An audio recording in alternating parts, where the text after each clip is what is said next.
Bonjour à toutes et à tous et bienvenue dans cette nouvelle édition de Sénat 360. Tout de suite, voici les titres.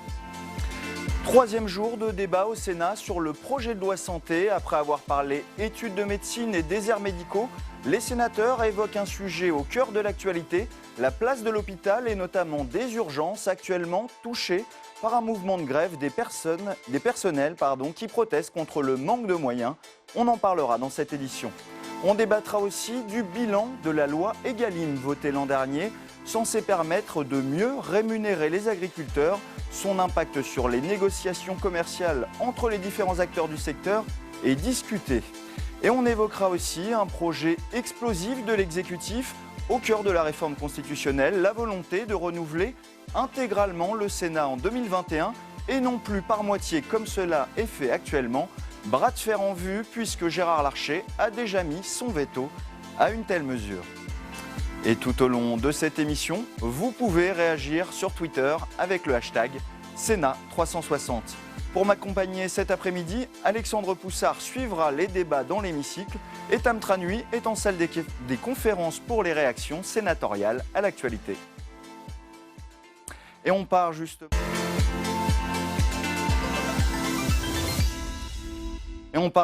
tout de suite dans l'hémicycle où les sénateurs poursuivent l'examen du projet de loi santé et un sujet s'invite dans les débats, la grève des personnels des urgences. Pour en parler, on rejoint Alexandre Poussard. Le texte actuellement en débat est donc impacté par ce sujet d'actualité.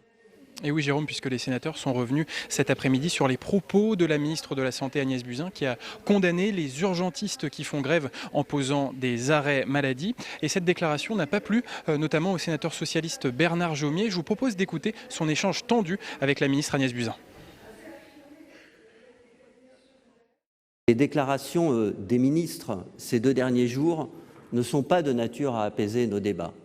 Madame la ministre, à propos de la grève aux urgences à la Riboisière, vous avez déclaré à propos des grévistes que ce qu'ils faisaient n'était pas bien et que ça surchargeait le travail de leurs collègues. Ces déclarations donnent l'impression de faire porter la responsabilité de la situation aux urgences, qui est ancienne et dramatique, à ces professionnels. Elles sont particulièrement maladroites. Je voudrais simplement signaler à monsieur le sénateur Jomier que quand on cite quelqu'un, il faut le citer avec exactitude. Donc je vous demanderai, monsieur Jomier, quand vous reprenez mes propos à la radio, vous avez les sources, de reprendre exactement mes propos parce que ce que vous venez de dire est faux. Je vous remercie. Alors à propos de cette déclaration de la ministre Agnès Buzyn, elle s'est bien exprimée hier matin sur la radio de nos confrères de France Inter à propos de ces urgentistes qui font grève en posant des arrêts maladie. Et elle a effectivement déclaré que ce n'était pas bien, que ça créait une surcharge pour les autres et que c'était une manière de dévoyer ce qu'est un arrêt maladie. Ça c'est le débat sur la forme, mais on a aussi parlé du fond de cette grève des urgentistes et de leurs conditions de travail. Les sénateurs de gauche demandent une hausse de leur salaire et un arrêt de la fermeture des lits. Et à droite, certains sénateurs font un lien entre le manque de médecins dans certains territoires et la saturation de ces services d'urgence. Donc au final, les sénateurs estiment que ce projet de loi ne va pas répondre à court terme à ce problème dans les urgences, alors qu'il est censé mieux organiser le système de santé. Merci beaucoup Alexandre pour ces premières explications. Autre point phare du texte, la question des déserts médicaux. Et hier soir, les sénateurs se sont affrontés sur le fait d'obliger ou de simplement inciter les jeunes médecins à s'installer dans ces zones trop peu couvertes médicalement. Résumé de ces débats signé Jonathan Dupriez. La question des déserts médicaux a une nouvelle fois divisé les sénateurs. Pour inciter les médecins à s'installer en zone désertifiée, de nombreux parlementaires ont défendu des amendements allant dans le sens d'une plus grande régulation. Tous les dispositifs que l'on nous propose depuis 10 ans ont tous un point commun. Ils reposent uniquement sur des dispositifs incitatifs. Et force est de constater qu'ils ne sont pas suffisants. Que les professionnels aillent là où on les attend, là où il y a des malades, là où il y a des citoyens qui attendent. Certains vont même plus loin en proposant de jouer sur le niveau de remboursement des patients dans les nouveaux cabinets qui s'installeraient déjà en zone surdotée. Elle s'applique déjà cette régulation aux pharmaciens, aux infirmiers, aux masseurs kinésithérapeutes et pourquoi pas aux médecins généralistes et aux spécialistes. Expliquez pourquoi. Le rapporteur du texte, Alain Milon, est lui très opposé à ce type de mesure. La Commission n'est pas favorable à la définition de mesures restrictives au conventionnement, ne serait-ce qu'en raison de leur faible efficacité en pratique, voire de leur caractère contre-productif. Au cours de la soirée, la ministre de la Santé est attaquée à plusieurs reprises sur l'absence de remède face aux déserts médicaux. Elle répond aux sénateurs sur le ton de l'émotion. Je le vois depuis le premier jour dans tous mes déplacements. La tâche est terriblement rude. La douleur dans les territoires, vous n'êtes pas la seule. Vous n'êtes pas les seuls à la sentir. Vous n'êtes pas les seuls témoins des territoires. Les discussions sur le projet de loi vont se poursuivre jusqu'à demain. Les sénateurs doivent encore examiner la question des hôpitaux de proximité ou encore de la généralisation des données numériques de santé. Et on poursuit sur ce projet de loi de santé en débat au Sénat. Et pour cela, on rejoint Tam Tranui. Tam est avec Hervé Maurey, sénateur centriste de l'Eure et surtout président de la commission en charge de l'aménagement du territoire. Hervé Maurey, on va parler ensemble des débats qui se sont déroulés cette nuit autour de la question des déserts médicaux, un sujet qui a grippé les débats. De nombreuses mesures de régulation ont été finalement refusées. Ça vous a mis en colère ? Ça ne m'a pas tellement mis en colère, ça m'a surtout déçu que notre Assemblée, qui se dit l'Assemblée des territoires, qui se dit représenter les élus, représenter la ruralité, eh bien, n'adopte pas ces mesures qui allaient dans le sens d'une lutte efficace et courageuse contre la désertification médicale. Alors que s'est-il passé ? Pourquoi ces amendements n'ont-ils pas été adoptés ? Est-ce qu'il y a eu un lobby de médecins à la manœuvre au sein de la Haute Assemblée ? Écoutez, comme j'ai eu l'occasion de le dire pendant les débats, ça fait en 10 ans la 3e réforme que l'on voit, le 3e ministre de la Santé, issu de partis politiques différents, mais qui sont tous sur la même ligne, qui est celle de dire il faut faire que de l'incitatif. La réalité, c'est qu'ils ne veulent pas effectivement contrarier les médecins, mais la réalité, c'est aussi que cette politique, on le voit bien aujourd'hui, elle n'est pas efficace. La preuve en est, c'est que les déserts médicaux ne font que progresser. Et quand Mme Bachelot me disait il y a 10 ans, eh bien, ça va s'arranger, on voit bien que la réalité, eh bien, c'est pas celle-là, et qu'il est donc temps d'essayer autre chose. Vous avez d'ailleurs craint hier, je vous cite, un drame sanitaire. Si on prend l'exemple de votre territoire, l'Eure, il y a 70 médecins pour 100 000 habitants, il y en a près de 10 fois plus à Paris. Concrètement, ça donne quoi sur votre territoire ? Ça donne que lorsque l'on a besoin d'un rendez-vous chez un médecin, il faut attendre des mois et des mois. Un maire me disait en début de semaine qu'il venait d'obtenir un rendez-vous chez un ophtalmologue pour le mois de février 2020. Alors que si vous me demandez de vous trouver un rendez-vous chez un ophtalmologue dans les 8 jours, j'appellerai au hasard quelques numéros de téléphone dans le quartier et vous aurez ce rendez-vous. Donc quand la ministre dit qu'il y a partout un manque de médecins, que les déserts médicaux sont généralisés et que les zones surdotées, ça n'existe pas, c'est tout simplement faux. Ah oui, effectivement, on a entendu cet argument disant qu'effectivement, cela n'existe pas des endroits où il y a trop de médecins. Pour vous, ce n'est pas vrai. En tout cas, les endroits où on peut avoir des rendez-vous rapidement, ça existe. Et les rendez-vous où malheureusement il faut attendre des mois, ça existe aussi. Et c'est en cela que je dis qu'on est à la veille d'un drame sanitaire. Parce que quand vous attendez des mois pour obtenir un rendez-vous, notamment avec un spécialiste, dans certains cas, quand vous obtenez le rendez-vous, c'est trop tard parce que la pathologie a tellement évolué que le rendez-vous, il n'a plus de sens. Donc quand on nous dit qu'on risque d'avoir avec la régulation une médecine à 2 vitesses, aujourd'hui c'est pas une médecine à 2 vitesses qu'on a, c'est une France à 2 vitesses, avec des Français et des Françaises qui, pour certains, peuvent avoir rapidement un rendez-vous avec des médecins et d'autres qui doivent attendre des mois. Et je considère que ça n'est pas acceptable, ça n'est pas conforme aux principes républicains d'égalité. Alors il y a tout de même un amendement assez souple qui a été adopté, quelques-uns des amendements assez souples qui ont été adoptés hier, qui font de la contribution des médecins à la réduction des inégalités un élément obligatoire dans la négociation de la convention qui est passée entre l'assurance maladie et les syndicats de médecins. Est-ce que pour vous, ça va pouvoir s'appliquer, ça va quand même permettre quelque chose ? C'est très symbolique comme dispositif, mais on tenait à ce qu'il soit au moins remis dans ce texte, puisque nous l'avions voté au Sénat en 2016 et que l'Assemblée nationale ne l'avait pas conservé. Donc on tenait à ce qu'il y ait au moins ce minimum qui dit que lorsqu'il y a une négociation collective entre l'assurance maladie et les médecins, la question de l'accès aux soins dans les territoires doit au moins être évoquée. Mais ça ne garantit pas que ça ne débouche pas sur des solutions. Et c'est pour ça qu'on avait des des amendements beaucoup plus ambitieux, beaucoup plus courageux et qui n'ont pas pu être adoptés. Et tout a été fait même pour qu'ils ne soient pas discutés, puisqu'il y a eu un certain nombre d'artifices de procédures, des scrutins publics sur tous les amendements, ce qui est tout à fait exceptionnel, et puis la volonté de faire en sorte que ces amendements ne soient non seulement pas adoptés, mais pour certains même pas discutés. Eh bien, merci beaucoup Hervé Moret d'avoir répondu à mes questions. Et bien sur cette question des déserts médicaux où vous êtes très franchement insatisfait. Merci Tam. L'exécutif souhaite modifier le calendrier des prochaines élections sénatoriales dans le cadre de la réforme de la Constitution. Et un seul renouvellement total de tous les sénateurs en 2021 est évoqué, ce qui fait bondir un grand nombre d'élus. Les explications de Cécile Sixou. Il s'agit d'aller vite et d'être efficace. Pour réduire le nombre de parlementaires de 25 à 30%, le gouvernement compte changer les règles et le calendrier des élections sénatoriales. Au lieu de renouveler de moitié le Sénat en 2020 puis en 2023, il prévoit de le renouveler dans son ensemble en 2021. Une proposition soutenue par le ministre de l'Agriculture, l'ancien sénateur Didier Guillaume. Je pense qu'il faudrait faire les choses en une fois, parce que les choses seraient plus claires. Parce qu'après, on a un déséquilibre, il y aura des sénateurs à deux niveaux, ceux qui auront été élus avec le nouveau système et ceux qui restent à l'ancien système. Éviter un ancien et un nouveau système, cette réforme aurait en tout cas une conséquence sur la durée des mandats des sénateurs actuels. Ceux élus en 2014 conserveraient leur siège 1 an de plus et ceux élus en 2017 pourraient voir leur mandat écourté de 2 ans. Pour Gérard Larcher, le président du Sénat, c'est inconcevable. On ne peut pas faire une révision constitutionnelle pour simplement faire une forme de charcutage des dates d'élection. Donc il faut respecter le principe que le Sénat est une assemblée de la continuité, qu'il est renouvelé par moitié et qu'il faut respecter les dates d'élection qui sont prévues.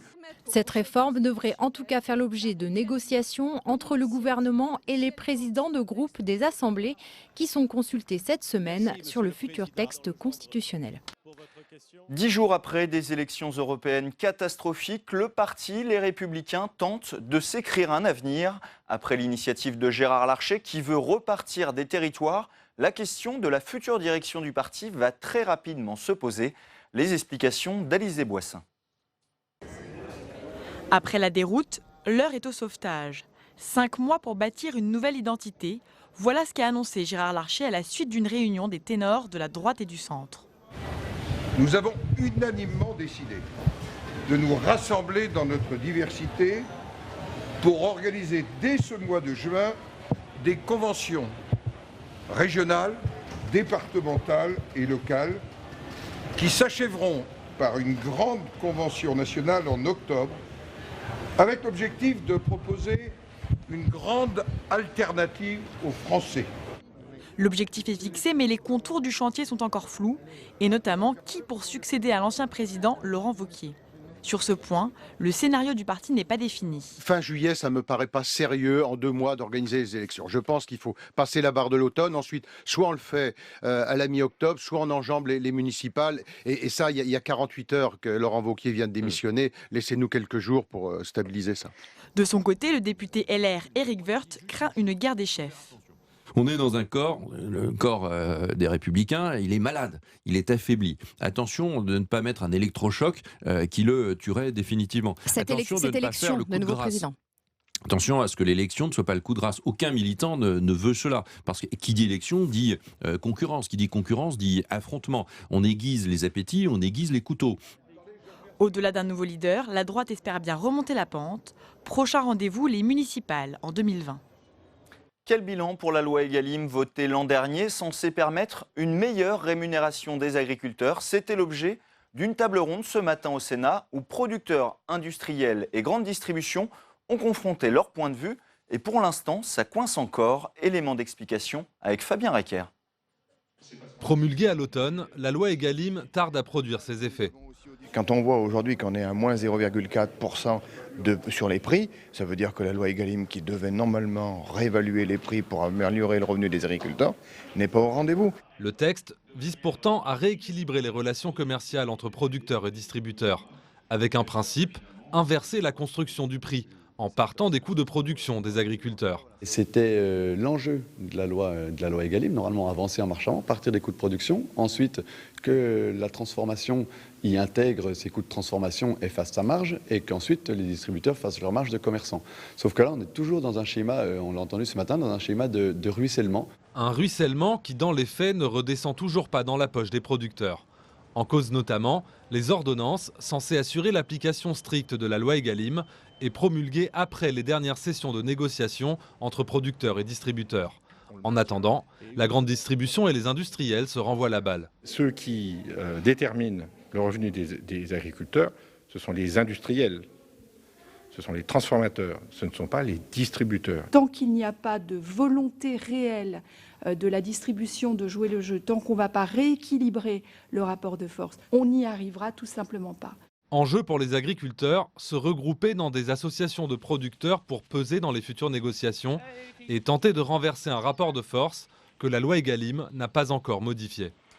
Et sur ce sujet, on rejoint Tam Tranui en salle des conférences. Vous êtes avec la présidente de la Commission des affaires économiques, Sophie Primas, qui a organisé cette table ronde. Effectivement, Sophie Primas, au vu de la table ronde que l'on a entendue ce matin, est-ce que pour vous, la loi Egalim est arrivée à ses fins, c'est-à-dire permettre de rémunérer plus justement et plus les agriculteurs ? Alors, au bout de quelques mois d'installation de cette loi et de mise en avant de cette loi, la réponse est clairement non maintenant. En revanche, il ne faut pas être complètement négatif. Il y a quelques petits frémissements, c'est-à-dire qu'on voit des situations extrêmement inégales, d'abord entre les enseignes, entre les différents types d'entreprises. Ce qui est en revanche absolument certain, c'est que sur le revenu des agriculteurs, ça n'a pour l'instant aucun effet. Donc, comme c'était quand même l'objectif premier, c'est un objectif qui, pour l'instant, est un échec. Je dis bien pour l'instant, parce qu'il y a quand même quelques petits frémissements à droite à gauche dont il faudrait s'inspirer. Il y a eu du mieux, disent certains, notamment Jacques Cressel qui représentait les distributeurs ce matin, qui a dit qu'il y a eu du mieux dans les négociations. Oui, alors ça c'est évidemment l'avis de la distribution qui n'était pas partagé ni en général par les entreprises de l'agroalimentaire qui étaient représentées ce matin, ni par les coopératives et encore moins par les agriculteurs ou les producteurs, mais qui eux ne sont pas dans les boxes de négociation. Donc c'était plus ou moins facile de dire eux ce qu'ils voient c'est leur revenu, donc pour eux ça marche pas.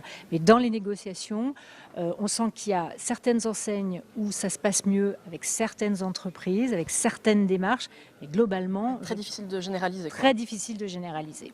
C'est tout de même une grande déception alors qu'on se rappelle de l'espoir qui avait été soulevé par les États généraux de l'alimentation et effectivement on entend les agriculteurs qui disent toujours on mise sur le ruissellement mais ce ruissellement il n'arrive pas. Pour vous, qui est-ce qui ne joue pas le jeu dans toute cette machine ? C'est très difficile à dire parce qu'on a entendu par exemple Leclerc ce matin qui disait, et c'est vrai depuis toujours, il ne croit pas au SRP plus 10 et à ce fameux ruissellement. Il l'a dit dès le départ, mais il dit sur la valeur ajoutée que j'ai fait, 70% est rendu en fait du côté de la production, mais visiblement ça ne descend pas jusqu'aux agriculteurs. Donc lui accuse évidemment les entreprises agroalimentaires accusent la distribution et les agriculteurs ne voient rien venir. Oui, tout le monde se tient par la barbichette dans cette chaîne finalement. Un petit peu. Comment expliquer pour vous justement ces contrastes qu'il y a pu y avoir, que les négociations aient par exemple abouti sur le lait, que cela était tellement plus compliqué, par exemple sur la viande ou encore sur les fruits et légumes? Je pense qu'il y a une grande... En fait, un des objectifs de la loi Egalim, c'était de faire un prix en partant du prix de production et en remontant les prix. Bon, ça, c'est complètement un échec parce que pour l'instant, ça ne fonctionne pas. Et ça ne fonctionne pas en particulier sur certaines filières, je pense à la viande bovine, parce qu'il y a des difficultés à appréhender ces indicateurs de coûts de production. Et comme sur ces différents secteurs agricoles, on a des hétérogénéités dans l'avancement et dans l'évaluation des coûts de production, et bien ces hétérogénéités, elles se retrouvent au bout. Puis sur le lait en particulier, mais sur le porc aussi, il y a une influence, j'allais dire, de 99% du marché mondial et des aléas liés aux conditions, la peste porcine pour le porc, les sécheresses pour les autres, etc. Donc le prix finalement qu'on vend à la grande distribution ou aux entreprises agroalimentaires n'est qu'un tout petite partie de la formation du revenu des agriculteurs. Un mot pour conclure sur les consommateurs. Quel a été l'impact d'Egalim sur ces derniers, puisque la loi encadre notamment les promotions et on avait beaucoup parlé d'un impact sur les prix pour eux? Oui, alors a priori cet impact sur les prix est assez mesuré, puisque d'ailleurs des enseignes comme Intermarché ou comme Leclerc ont revendiqué ce matin à la table ronde le fait d'avoir une stratégie qui permette aux consommateurs de ne pas payer en fait les pots cassés de cette loi et de rester avec un gain de pouvoir d'achat. Donc ils font du mix entre leurs marques distributeurs, les marques nationales, le non alimentaire, autre chose que l'agriculture. Donc pour les consommateurs, pour l'instant, c'est indolore. Eh bien, merci beaucoup Sophie Primas d'avoir répondu à mes questions. Merci beaucoup Tam Tranui pour cette réaction sénatoriale. Le bilan de la loi Egalim, c'est l'objet de notre premier débat de Sénat 360.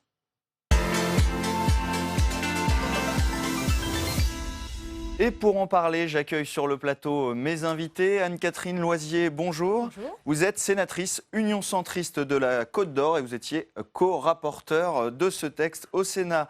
Face à vous, Michel Raison, bonjour, sénateur Bonjour. Les Républicains de la Haute-Saône et vous étiez le deuxième co-rapporteur de ce texte ici à la Haute Assemblée. Je suis face à elle, mais on travaille côte à côte. Comme toujours au Sénat. Et enfin, j'accueille Patrick Bénézy, bonjour. Bonjour. Vous êtes secrétaire général adjoint de la FNSEA, donc vous représentez ici les producteurs. Un des premiers objectifs de cette loi, c'était de rééquilibrer les relations commerciales pour notamment que les agriculteurs vivent mieux. Patrick Bénézy, je me tourne vers vous. Est-ce que ça fonctionne? Est-ce que vous, à la FNSEA, vous voyez des différences? Alors tout ne fonctionne pas bien. Parce qu'il y a pas mal d'éléments de cette loi qui ont été décalés dans le temps, notamment les dernières ordonnances qui ont été prises quand même après les négociations commerciales de 2019. Notamment, qui sont interrompues au 1er mars. Oui, qui sont interrompues au 1er mars. Et donc, on a eu les dernières ordonnances de la loi uniquement courant avril, et pas des moindres, puisque l'une vise à sanctionner les prix abusivement bas, d'une part, et l'autre vise à retoiletter le code du commerce avec les contrôles et les sanctions qui vont avec. Donc, effectivement, tant qu'il n'y a pas de contrôle et de sanctions, au vu du comportement de la grande distribution qui, malgré... Parce que normalement, souvenons-nous, il n'y aurait pas dû y avoir besoin de loi, puisque les distributeurs s'étaient tous engagés, la main sur le cœur, à respecter le coût de production des agriculteurs dans leurs achats. Sachant qu'on ne leur demandait pas de le faire à la place des marchés export, mais bien pour la partie que eux achètent. Et donc, comme finalement ces chartes n'ont pas fonctionné, il faut la loi. Il faut la loi, bien entendu. Aujourd'hui, nous ne sommes pas surpris, malheureusement, que, par contre, l'intensité avec laquelle les choses ne se sont pas appliquées et la mauvaise foi des distributeurs, là, pour le coup, on est quand même assez surpris qu'ils aient été jusqu'à ce niveau-là. Anne-Catherine Loisier, même si tout n'a pas pu entrer en application dès cette année de négociation, est-ce qu'il y a quand même eu des petits changements de paradigme dans ces relations commerciales?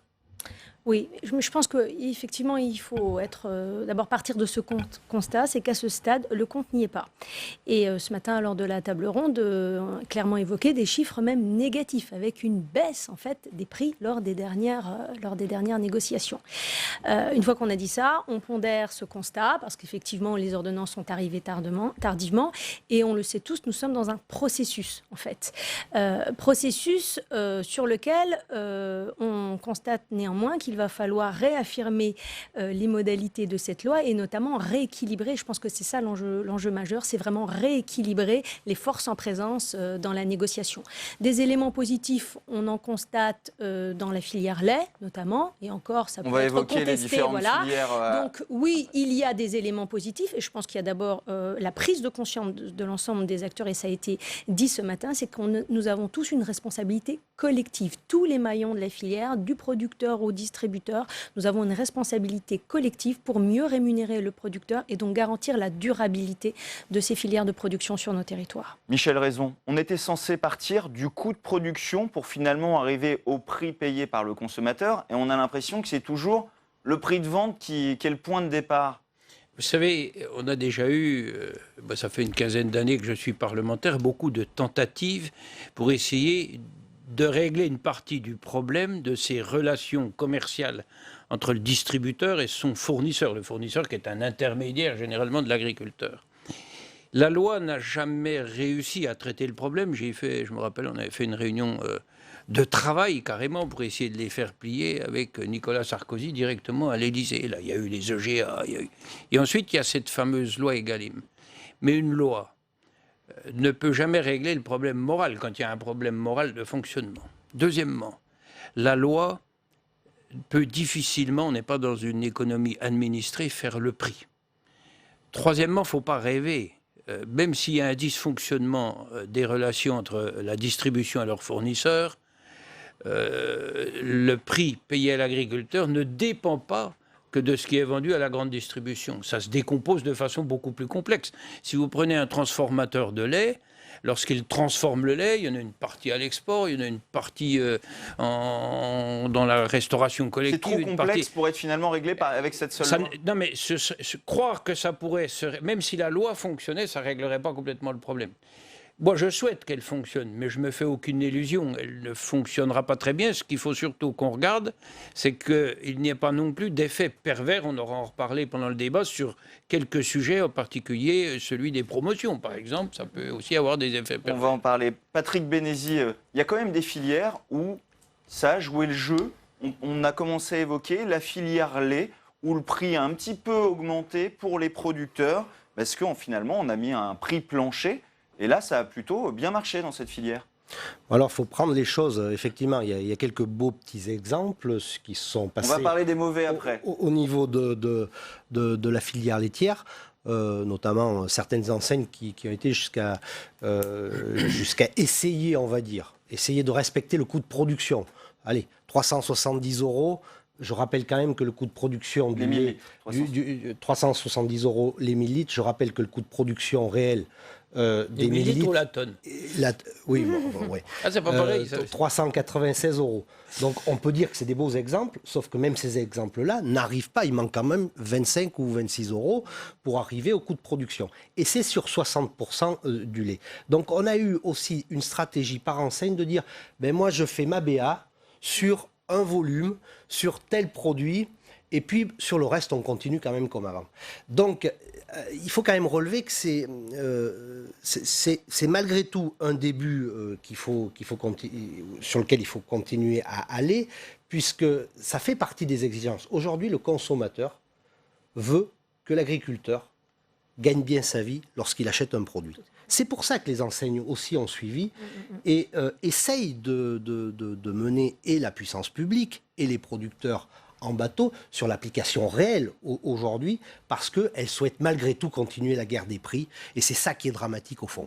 Justement, on a commencé à parler des distributeurs. On va écouter un de leurs représentants, Jacques Ressel, de la Fédération du commerce et de la distribution. Il participait à la table ronde ce matin. Les négociations commerciales, comme l'a dit, je crois, le ministère des Finances devant cette commission, se sont passées dans un état d'esprit beaucoup plus positif que les autres années. C'est le gouvernement qui le dit, et donc je pense que puisqu'ils sont chargés du contrôle, c'est naturellement ceux qui sont les mieux placés pour l'indiquer. Il y a eu un effort tout à fait clair qui a été fait en faveur de l'ensemble des produits à forte composante agricole, et en particulier sur le lait.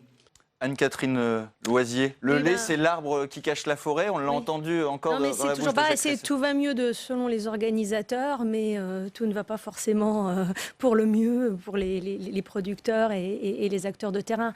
Je pense qu'effectivement, moi ce que j'ai retiré de nos derniers échanges, c'est comme cela vient d'être dit, la puissance du consommateur. Et je pense qu'il faudra qu'on revienne là-dessus et qu'on retravaille peut-être avec les associations de consommateurs pour ensemble faire passer davantage les messages, parce que ce qu'on constate à ce stade, c'est que le compte n'y est pas, qu'il y a des mieux, certes, qu'il y a, je pense, comme j'ai dit tout à l'heure, une prise de conscience de l'ensemble des acteurs que le schéma tel qu'il existe, il ne peut plus tenir, parce que nos agriculteurs et nos producteurs ne résisteront pas. D'ailleurs, ça a été dit, pour beaucoup de PME, la situation est dramatique aujourd'hui et ils ne s'en sortiront pas. Donc on voit tout l'intérêt de notre comité de suivi, et d'ailleurs, ce qui a été évoqué ce matin, c'est un droit de suite des EGA, c'est-à-dire que nous avons pris des engagements auprès des producteurs, mais aussi auprès des consommateurs, que nous maintiendrons une agriculture de qualité, de proximité, avec des producteurs sur le territoire à un prix qui doit être acceptable. Donc je pense que le travail que nous menons au Sénat, mais également avec l'ensemble des acteurs, il est vraiment important, puisque forcément, dans ce secteur-là, comme dans beaucoup d'autres, il y a des stratégies qui peuvent être des stratégies de contournement. Voilà. Et que, on l'a vu par le passé, le contexte ne s'est pas équilibré de lui-même. Donc il faut vraiment que nous assumions cette fonction d'arbitrage, de contrôle, de veille pour atteindre les objectifs de cette loi Egalim qui sont vraiment essentiels. Michel Raison, comment on arbitre quand finalement le cours du porc, par exemple, il est fixé De façon internationale, maintenant, est-ce que la France seule peut agir? Alors, deux choses, c'est ce que je voulais dire. Là, même le cours du lait, c'est un peu du cinéma. Je ne me suis pas amusé. J'ai tenu à regarder les courbes du prix du lait dans d'autres pays d'Europe. En général, je les compare avec l'Allemagne. Les courbes sont à peu près parallèles. Elles ne sont pas exactement parallèles. Quand le lait a un peu remonté en France, il a un peu remonté en Allemagne aussi. Donc, ce n'est pas la loi Egalim qui a fait remonter le prix du lait. Et je persiste. Une loi ne peut pas faire le prix. Ce n'est pas une loi qui fait le prix, ça me semble assez difficile. Et l'intérêt, ça a été plus d'ailleurs les EGA que la loi Egalim elle-même. Les États généraux de l'alimentation. Les États généraux de l'alimentation ont provoqué un certain nombre de choses, c'est plutôt positif. La loi elle-même, c'est plus complexe. Maintenant, notre boulot de législateur, c'est pas de critiquer ou pas la loi. Notre boulot, c'est de regarder s'il y a des améliorations à apporter. C'est le travail d'un parlementaire, qu'il soit sénateur ou député. Moi, j'ai été rapporteur par le passé d'autres textes. Et au cas où j'étais plus là, je ne pouvais pas le faire. Mais tant qu'on est encore là, notre travail, c'est de suivre, que ce soit une loi économique, sur la santé, sur quoi que ce soit. Parce que d'abord, elle peut, et c'est logique, elle n'est pas obligée de porter les fruits qu'on pouvait espérer. Et elle peut aussi avoir des effets pervers. Donc, c'est notre travail de suivre. Mais là, on est encore dans un délai très court, en plus. Donc, Patrick Bénézy, quand on entend finalement que les parlementaires ne peuvent pas encadrer le prix, il faut quoi? Il faut des nouvelles mesures déjà, à peine la loi entrée en application? On est conscient, on n'est pas dans une économie administrée, d'accord. Par contre, la loi peut avoir des effets extrêmement positifs. D'ailleurs, si aujourd'hui on en est là, c'est parce qu'il y a eu des lois qui ont donné la main à 4 centrales d'achat. Et ça a été incité par la puissance publique parce qu'on a fait croire, certains ont fait croire que s'il y avait des distributeurs qui pouvaient taper vraiment sur les fournisseurs, le consommateur aurait les produits de moins en moins chers. Alors, ça a été un petit peu vrai, mais ça a surtout provoqué des différentiels de marge. Vous dites qu'il faudrait finalement casser ce monopole des 4 grandes centrales? Non, déjà, nous, on ne comprend pas au niveau des agriculteurs comment l'autorité de la concurrence a laissé faire et mettre en place 4 grandes centrales d'achat. Et aujourd'hui, il y a encore des mouvements pour que ces centrales d'achat se regroupent, y compris à l'échelle européenne, à l'extérieur de la France. D'ailleurs, sur ce sujet, l'Union européenne a essayé de prendre des dispositions, a même pris des dispositions dernièrement, pour essayer de mettre en place des contrôles aussi par rapport à ces concurrences déloyales. Donc la loi peut quand même faire des choses sans qu'on revienne à des économies administrées, on entend bien, mais en tout cas, la loi peut redonner les moyens. Par contre, maintenant, il faut voir, et c'est là-dessus où les commissions parlementaires sont importantes, ce qui se passe au Parlement ou au Sénat, c'est quand même important pour nous, pour qu'il y ait ces suivis. Et regardez, la question n'est pas de savoir, ça ne marche pas, bah allez, on fait comme avant, on plie le bazar. Non, ça ne marche pas. Pourquoi ça ne marche pas? Quels sont les points, les trous dans la raquette? Et on continue à légiférer en regardant exactement où ça ne fonctionne pas pour qu'enfin, on arrive à trouver la solution. La problématique de l'histoire, c'est que côté production, nous n'avons plus de temps. C'est que l'Observatoire vient à nouveau de sortir des marges extrêmement réduites pour les producteurs et quasiment aucune production ne couvre ces coûts de production en 2018 chez les agriculteurs. On a évoqué les producteurs, les distributeurs. Entre les deux, il y a l'industrie alimentaire. Ils participaient également à la table ronde ce matin. Et on va écouter une de leurs représentantes, Catherine Chapalin. La réalité, cette année, c'est quand même la poursuite de la guerre des prix, via des demandes de déflation et via des mauvaises pratiques. C'est du côté de l'ANIA, donc qui représente 17 000 entreprises de l'agroalimentaire, c'est plus de 800 signalements de mauvaises pratiques qui ont été faites via l'Observatoire des négociations. C'est une déflation moyenne que nous avons constatée de notre côté de moins 0,5. La triste réalité, c'est encore cette année la loi du plus fort qui s'est appliquée et qui, au détriment évidemment des agriculteurs et des entreprises de l'alimentaire. Anne-Catherine Loisier, la loi du plus fort continue de s'appliquer. Pourtant, il y avait eu des mécanismes comme le rehaussement du seuil de vente à perte. Ça devait permettre de dégager des marges qui allaient redescendre vers les producteurs. Ça ne marche pas? Oui, mais bon, ce qu'on constate, c'est que dans un certain nombre de cas, il y a des contournements ou des adaptations. On a eu un grand débat ce matin sur les marques distributeurs. Je crois qu'un des enjeux majeurs aujourd'hui, c'est effectivement de faire appliquer la loi. Voilà. Et cela a été évoqué, de peut-être davantage récompenser ou inciter, accompagner les pratiques vertueuses et en parallèle de sanctionner les pratiques qui ne le sont pas et qui ne correspondent pas à l'esprit de la loi. Alors c'est un exercice un petit peu compliqué, mais c'est à la fois donc ce travail de respect de l'esprit de la loi et en même temps ce qui vient d'être dit aussi, c'est réajuster. Il y a des trous dans la raquette, il y a des oubliés de la loi Egalim sur lesquels ce travail que nous faisons de suivi et d'écoute et de dialogue avec les différents acteurs, ça nous permet de les cibler, de les identifier, de faire des propositions et d'améliorer le système. Je l'ai dit, on est dans quelque chose qui est en train de se construire, bien évidemment, et je crois qu'il faut aussi laisser le bénéfice à la fois du temps à la mise en œuvre de cette loi Egalim, mais avec un regard vigilant de la part des pouvoirs publics. Michel Raison, on a entendu, il y a déjà des détournements de la loi. Concrètement, on va dire ce qui se passe. Il y a eu la hausse des prix avec la remontée du seuil de vente à perte. Et en fait, la grande distribution, elle recrédite aux clients sur des cartes de fidélité au lieu de davantage payer aux producteurs. C'est un problème, ça, quand même, Michel Raison. Attention, le seuil de revente à perte, ça ne touchait pas 100% des produits parce qu'ils ne vendaient pas tous les produits à perte. Donc ça reste quand même assez marginal. Mais cette marge supplémentaire, ils l'ont pas redistribuée. Ils l'ont redistribuée aux consommateurs. C'est pour ça que quand Leclerc avait annoncé que le consommateur allait subir de façon négative cette loi. Moi, j'étais sûr qu'elle n'allait pas subir, parce que même s'il paye un peu plus cher son Ricard ou son Nutella, il paye un peu moins cher un autre produit, parce que de toute façon, c'est cette fameuse guerre des prix entre eux. Pour que la loi soit respectée, ça c'est une théorie qui est la mienne, parce que j'ai été rapporteur d'autres textes dans une vie antérieure, il faut arrêter de la modifier. Parce que la DGCCRF, c'est-à-dire notre administration de contrôle... Ceux qui contrôlent. Oui, c'est des gens performants, c'est des gens de qualité, ils ne sont pas très nombreux, mais... Si chaque fois qu'on pond une nouvelle loi, la distribution essaie de la contourner. Il y a un problème moral. Donc la loi ne règle jamais la morale. Et essaie de la contourner. Et ils vont plus vite. C'est normal que la DGCCRF fait le même. Donc je pense qu'il faut qu'on arrête de modifier trop souvent la loi qui régit les échanges entre les fournisseurs et les distributeurs. Patrick a dit une chose très importante, parce que là, ça regarde aussi les producteurs. C'est la façon dont l'autorité de la concurrence interprète les textes européens.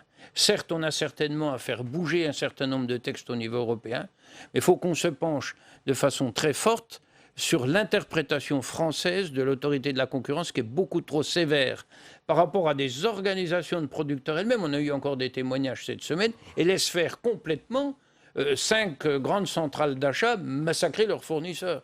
Donc on a un véritable problème à creuser sur la façon dont on pourrait mieux organiser la réglementation de la concurrence. Patrick Bénézy, quand vous voyez la grande distribution comme ça, déjà contourner une loi qui est à peine entrée en application, on se dit quoi quand on est producteur ? Au tout départ, hormis une ou deux enseignes, certaines enseignes semblaient avoir compris qu'il fallait arrêter la guerre des prix. D'ailleurs, certaines dispositions sont venues notamment la hausse du SRP, l'encadrement des promotions.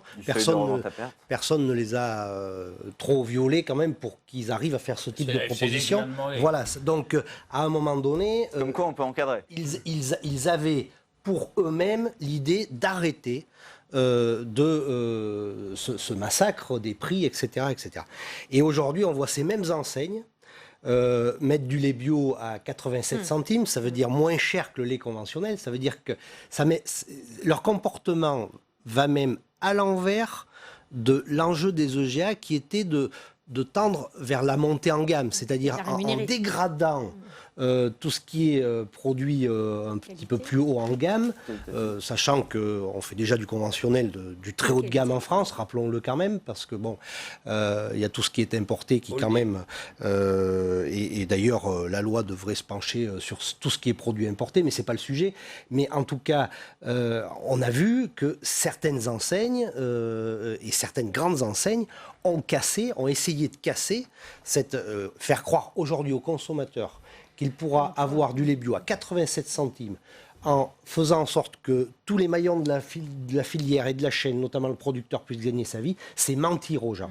Et là, il faudra être très vigilant par rapport à ça, parce qu'effectivement, on a senti un changement de comportement entre le début des EGA et certaines enseignes aujourd'hui qui est relativement inquiétant. C'est pour ça que nous prônons, malheureusement, à ce qui est application de la loi, et d'ailleurs la DGCCRF doit être renforcée dans ses missions, ça c'est un point important, et également les lignes directrices, c'est peut-être lié au fait qu'ils ne sont peut-être pas assez nombreux, mais en tout cas les lignes directrices qui ont été édictées nous semblent un peu éloignées de la loi, il y a quand même un certain laxisme. On a bien compris que le compte n'y était pas encore. Un des autres objectifs de la loi, c'était de développer une alimentation saine, notamment en développant l'agriculture biologique. Avant de terminer ce débat, je voulais qu'on aborde ce point, puisqu'il y a eu un rapport. Hier, l'agriculture bio, elle se porte bien. Maintenant, 10% des agriculteurs sont en bio et ça représente 14% des emplois. Anne-Catherine Loisier, est-ce qu'il faut encore plus accompagner la filière pour finalement avoir aussi des meilleurs revenus, des meilleures pratiques ? Je pense qu'il y a un certain nombre d'agriculteurs qui ont compris qu'il y avait là un marché. Après, il faut être honnête dans la démarche et c'est ce qui vient d'être dit.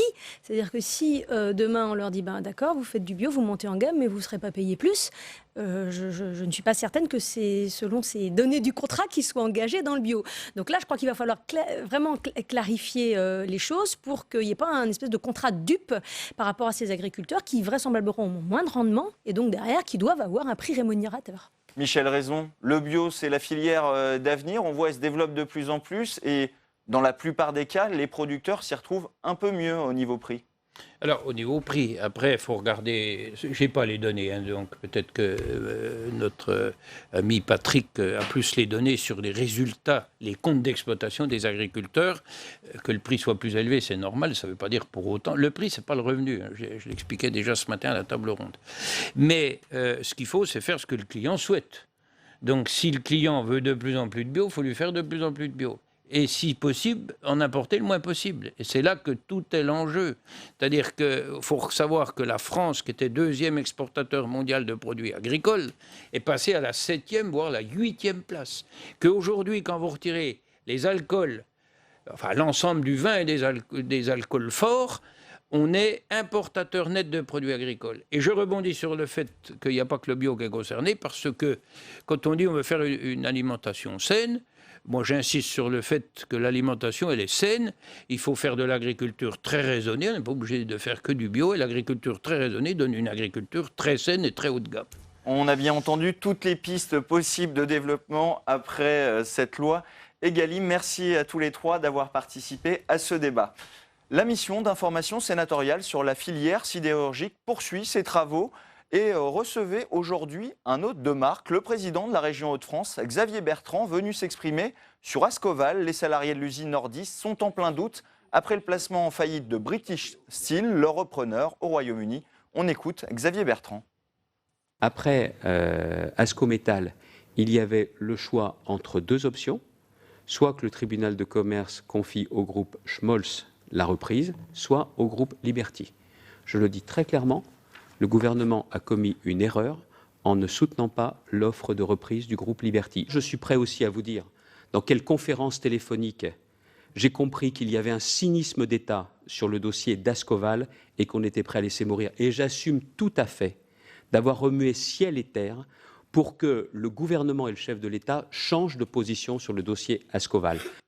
Y a-t-il une fraude massive à la sécurité sociale de la part de personnes nées à l'étranger? Un rapport sénatorial s'est penché sur cette épineuse question alors que le débat fait rage sur le coût pour les finances publiques. Les explications de Samia Dechir. En décembre dernier, Charles Prats, ancien magistrat spécialiste de la fraude sociale, dénonce un soi-disant scandale d'État. Il affirme que 10% des numéros de sécurité sociale accordés à des personnes nées à l'étranger sont frauduleux. Cela coûterait selon lui 14 milliards d'euros à l'État. Alors la Commission des affaires sociales du Sénat a enquêté sur ce chiffre. Nous avons demandé un contrôle sur l'ensemble des dossiers. Et on n'arrive pas du tout à la même conclusion.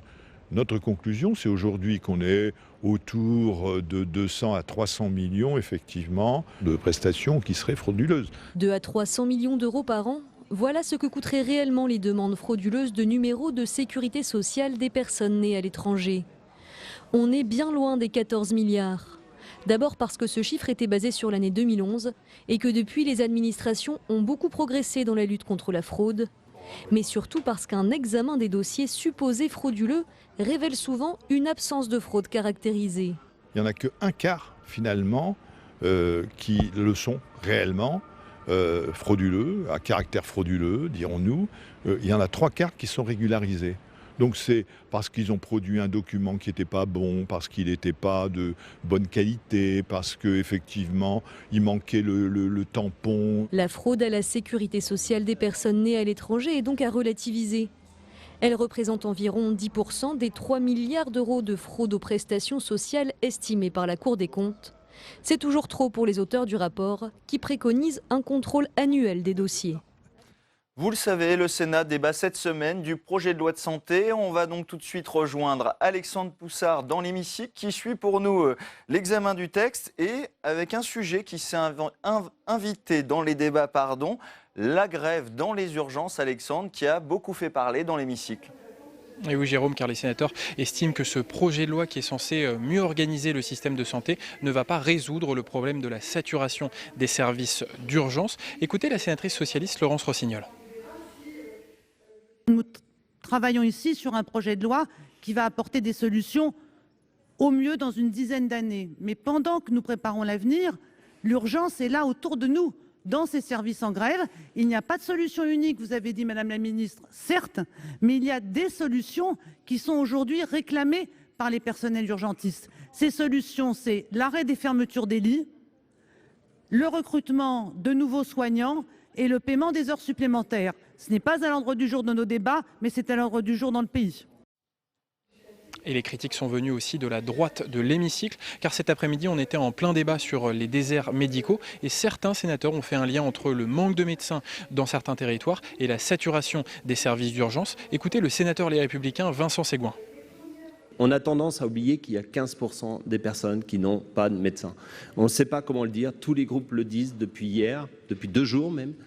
Et ça fait 10 ans que ça dure, ça fait même plus longtemps que 10 ans que ça dure. On ne trouve pas de solution, on ne change pas les solutions. Ce matin, on se lève, on entend que les urgentistes sont en grève. Je voudrais juste préciser, aujourd'hui, les personnes vont dans les urgences parce qu'ils n'ont pas de médecin. Les urgences sont bloquées, sont débordées sur un domaine qui n'est pas le leur. Et tout le système est en train de se gripper, mais nous, ce qui compte, c'est encore le confort des jeunes étudiants médecins parce que ça, c'est la préoccupation majeure. Je pense que nos discussions commencent à vraiment pas aller dans le bon sens. Des sénateurs donc assez durs envers la politique de santé de la ministre Agnès Buzyn qui cet après-midi ne s'est pas véritablement exprimée sur le fond de ce problème des services d'urgence, mais elle va peut-être le faire dans un instant puisqu'on aborde la partie du projet de loi sur le statut du personnel hospitalier. Merci beaucoup Alexandre pour ces explications et la situation dans les services d'urgence, on en parle tout de suite, c'est l'objet du face-à-face du jour.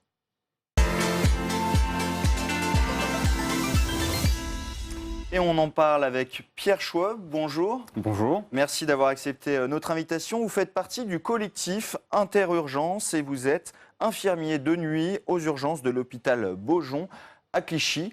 Vous êtes mobilisé dans les services d'urgence. Pour quelles raisons, finalement, cette grève ? Alors, au tout départ de cette grève, qui date quand même, on est en grève depuis le dimanche 14 avril, dans les hôpitaux de l'AP-HP tout du moins, puisque certains hôpitaux français sont en grève depuis bien plus longtemps. Au niveau de l'AP-HP, c'est une suite à l'agression des personnels de Saint-Antoine, des urgences de Saint-Antoine, qui, suite à cette agression dite de trop, on a appelé l'agression de trop derrière, environ vers mi-mars, les collègues de Saint-Antoine ont mobilisé autour d'eux et ont appelé environ 180 services d'urgence à travers la France pour mobiliser et sensibiliser les personnels et essayer de former un groupe. Un groupe s'est donc formé à une création d'un collectif, l'Interurgence, le collectif Interurgence, donc, qui a appelé à la grève à partir du 14 avril avec l'aide des organisations syndicales. Vous dites le point de départ, c'est une agression dans un hôpital, mais le malaise, il est plus global ? En fait, en gros, cette agression, elle symbolise un petit peu tout ce que vivent toutes les urgences de France à l'heure actuelle, c'est-à-dire c'est beaucoup d'agressions parce que beaucoup de patients, beaucoup de temps d'attente, et forcément, on a des problèmes après derrière de gestion de l'agressivité qui entraînent des situations parfois très difficiles avec certains professionnels enfin entre professionnels et patients. La base, c'est quoi? C'est le manque de personnel, c'est le manque de moyens, c'est les horaires à rallonge? C'est un petit peu tout ça, c'est-à-dire c'est que si on reprend un petit peu la fréquentation des urgences depuis une vingtaine d'années, on a quasiment doublé en 20 ans la fréquentation des urgences. Le personnel, lui, il a évolué? Lui, très clairement, n'a pas évolué depuis 20 ans. Je dirais même qu'il a régressé, on a perdu plus de postes qu'on en a gagné très clairement au niveau des urgences. À l'heure actuelle, on est dans une situation où on est vraiment bloqué. C'est-à-dire c'est que j'entendais tout à l'heure le médecin parler de patients qui venaient consulter aux urgences, mais qui ne nécessitaient pas vraiment d'urgence et qui devaient plutôt aller chez des médecins traitants. Certes, on a des patients qui, par désertification médicale, consultent aux urgences, mais ce n'est pas ces patients-là qui bloquent les urgences. Si on est bloqué aujourd'hui, c'est parce que des patients qui nécessitent une hospitalisation n'ont plus de lit d'hospitalisation quand on s'appelle disponible sur les structures. Votre mobilisation, elle a pris un nouveau tour ces derniers jours, avec notamment la mise en place d'arrêts maladie de dernière minute, finalement pour une forme de grève via les arrêts maladie. C'est une nouvelle étape dans cette mobilisation? Alors, personnellement, on n'a jamais appelé à faire des arrêts maladie. Les personnels sont libres de décider ou non s'ils sont en état d'aller travailler dans des conditions qui sont très clairement difficiles, voire limite humaines. Je pense qu'aujourd'hui, le droit à l'arrêt maladie, quand on travaille dans un service médical, on y a le droit, très clairement. Pour être précis, il y a 2 hôpitaux qui sont principalement touchés par ces arrêts maladie, Lons-le-Saunier et l'hôpital Lariboisière à Paris. Très clairement, c'est là où il y a des situations très critiques et c'est pour ça que ces personnels arrivent à bout. Si vous voulez, ces personnels-là, ils sont en grève depuis 2 mois. Depuis 2 mois, la ministre du Travail a d'abord tapé sur les patients, en disant que c'est de la responsabilité des patients qui venaient engorger les services d'urgence. Comme je vous l'ai dit, ce n'est pas le cas. Le problème, c'est vraiment pour les patients qui nécessitent une hospitalisation et qui nous engorgent parce qu'on ne peut pas les sortir des urgences. On est obligé de s'occuper d'eux. Quand on a des patients de 91 ans qui restent sur un brancard en attente d'une place de bloc opératoire pour une fracture de la hanche pendant 48 heures, ça nous pose des gros problèmes, ne serait-ce que moral. La ministre de la Santé, Agnès Buzyn, elle a été interrogée par nos confrères de France Inter hier sur cette situation particulière dans certains services d'urgence avec des arrêts maladie à répétition. On va écouter l'intervention de la ministre. Ce qui s'est passé aux urgences de Lariboisière est assez inédit, c'est-à-dire qu'en général, les soignants viennent quand même soigner avec un brassard parce que nous savons que la continuité des soins. Oui, là, ils se sont mis en arrêt maladie. Ça, je pense que c'est dévoyer ce qu'est un arrêt maladie. Je pense que c'est quoi? C'est pas acceptable, vous dites ce Non, matin? je pense que ça n'est pas bien. Ça n'est pas bien parce que ça, en fait, ça accroît la surcharge, ça entraîne une surcharge de travail pour les autres, pour les pompiers. Nous l'avons vu à Lons-le-Saunier, ce sont les ambulanciers, ce sont les pompiers, ce sont la médecine privée, les médecins libéraux qui ont pris en charge tous les patients. Et donc, en réalité, en faisant cela, on accroît la fatigue des autres. Pierre Schwab, quand vous entendez la réponse de la ministre, vous dites quoi?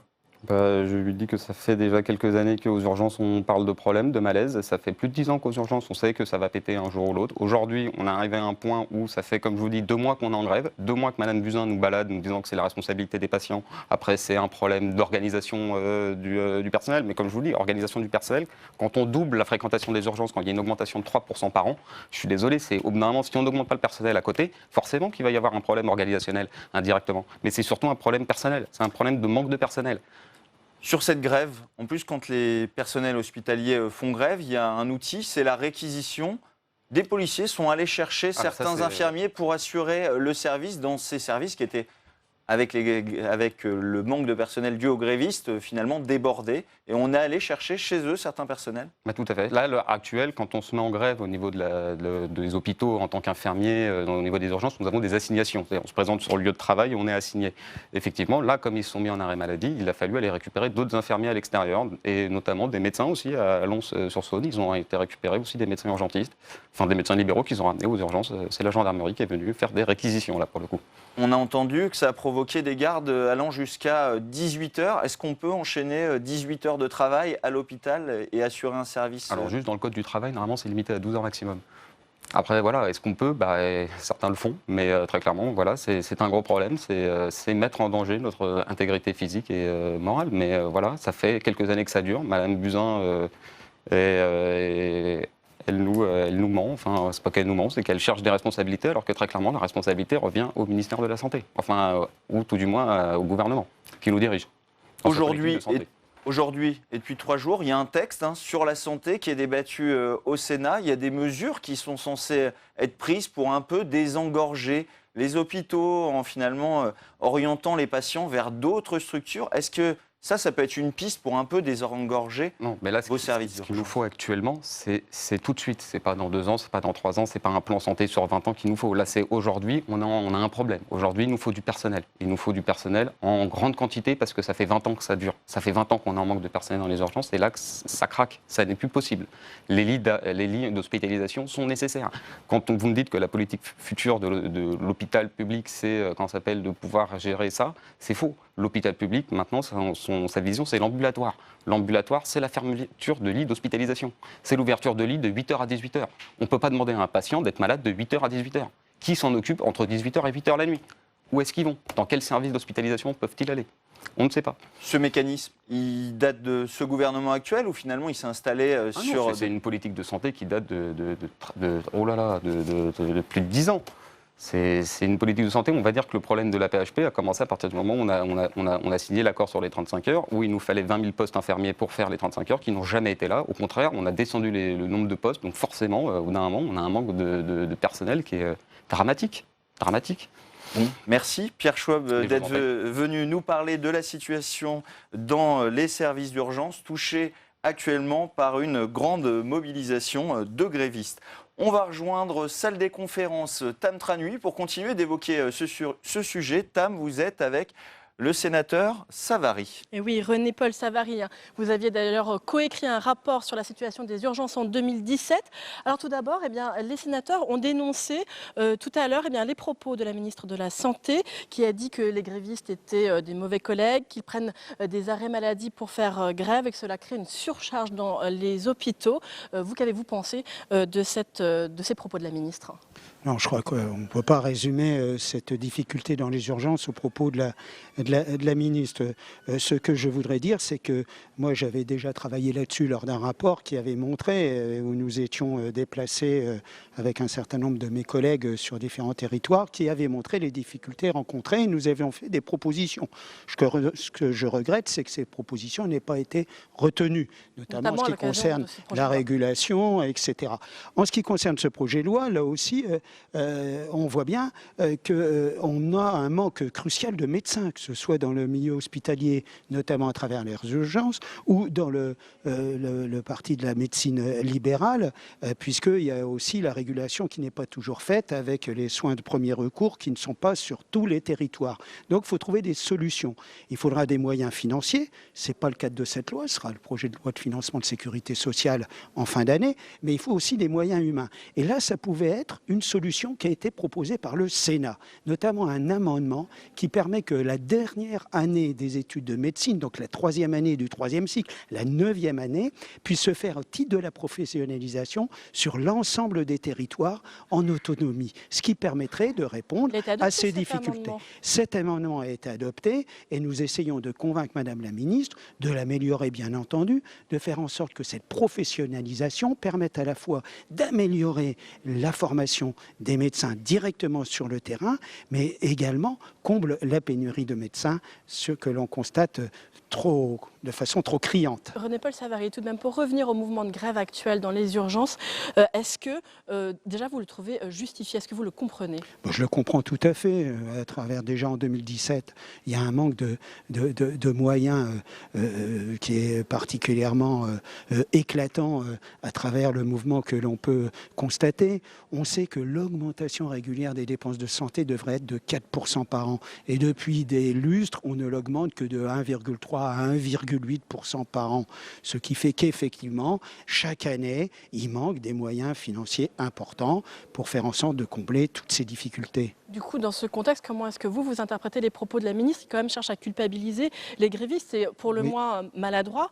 Tout à fait. Moi, je n'ai pas entendu les propos de la ministre, donc je pense qu'il faut qu'à travers ce mouvement, le gouvernement prenne en compte ces difficultés. On a émis des pistes pour permettre effectivement, de façon la plus rapide possible, à travers ces propositions d'amendement, d'essayer, dans la mesure du possible, de régler ces difficultés, notamment en moyens humains. Est-ce que le dialogue est difficile avec la ministre de la Santé sur ce projet de loi? Un certain nombre de sénateurs jugent bien que le projet de loi il est écrit et qu'elle ne veut guère bouger du texte qui a déjà été prévu par le gouvernement. Elle ne veut pas accepter les amendements du Sénat. C'est vous qui le dites, mais c'est l'impression que l'on a. Eh bien, merci beaucoup René-Paul Savary d'avoir répondu à mes questions. Merci Tam pour cette réaction à l'actualité. Le Sénat débattait ce matin en commission des lois d'un toilettage de son fonctionnement en revoyant son règlement. La Haute Assemblée veut moderniser certaines procédures. Les explications de Marvin Guglielminetti. Clarifier, simplifier et actualiser le règlement du Sénat, c'est l'objectif du texte déposé par le président Gérard Larcher. Les dispositions sont considérées comme obsolètes. Certaines datent encore de la Troisième République. En cas d'urgence, par exemple, il prévoit que les délégations de vote sont faites par télégramme, dit-il, avec l'obligation de transmettre une lettre de confirmation dans les 5 jours. Aucun d'entre vous, au cours des dernières années, ne s'est prévalu de cette disposition dont on peut considérer qu'elle est aujourd'hui désuète. Le Sénat renouvelle son règlement sur la forme. Lors de cet examen, près de 80 amendements sont étudiés. Le texte sera discuté en séance publique le 13 juin prochain.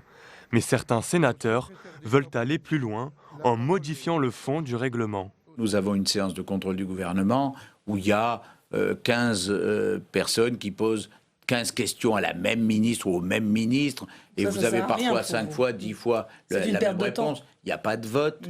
Donc il faut trouver un système où, si vous voulez, la liberté du parlementaire, l'autonomie du parlementaire soit respectée, mais en même temps qui donne le sentiment que le Parlement va à l'essentiel. La dernière révision du règlement du Sénat date de 2017. Une modification qui a permis, entre autres, aux sénateurs de répliquer après la réponse des ministres lors des questions au gouvernement. L'exécutif souhaite modifier le calendrier des prochaines élections sénatoriales dans le cadre de la réforme de la Constitution.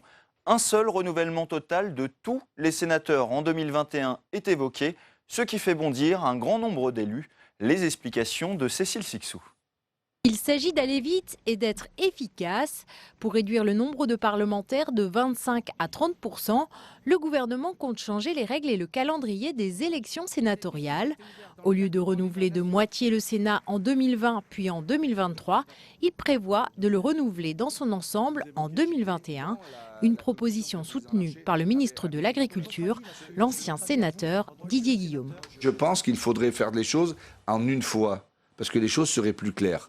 Parce qu'après, on a un déséquilibre, il y aura des sénateurs à deux niveaux, ceux qui auront été élus avec le nouveau système et ceux qui restent à l'ancien système. Éviter un ancien et un nouveau système, cette réforme aurait en tout cas une conséquence sur la durée des mandats des sénateurs actuels.